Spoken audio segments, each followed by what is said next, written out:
याला हळूहळू सोडायचं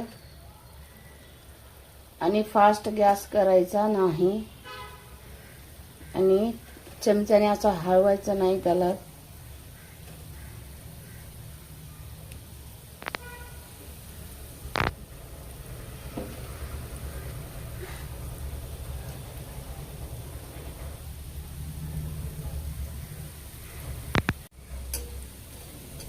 अजिबात हलवायचं नाही गुलाबजामुनला, फक्त तेल असं करायचं.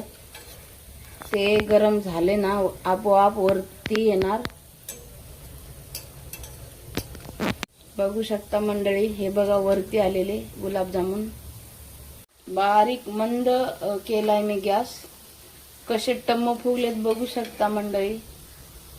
आणि घरच्या घरी मावा बनवून मी केलेला आहे घरच्या दुधाचं. मी बाहेरून मावा नाही आणलं.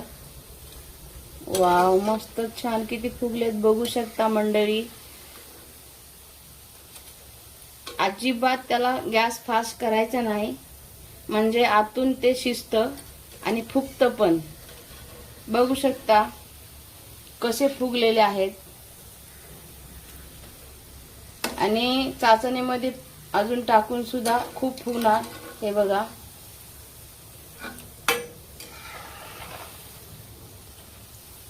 एकदम हलक्या हाताने त्याला असं करायचं बघा.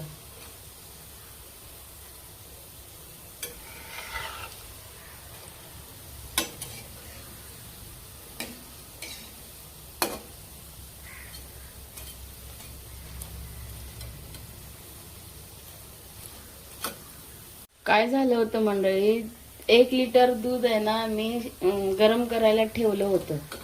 ते माझ्या लक्षातच नाही राहिलं. तर मग मी काय केलं माहितीये का, म्हणजे आटून आटून तो खवा बनला, जळला नव्हता.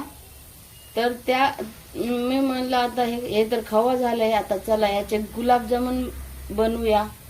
म्हणून मी ते आटलेले दुधाचं 1 लिटर दूध जे गरम होऊन आटलं होतं, तो खवा बनला. आणि मग मी मैदा मिक्स करून खाण्याचा सोडा थोडा मिक्स केला थोडासा आणि गुलाबजामुन तयार केलेत. बघा कसे फुगले. मंद आच. हे बघा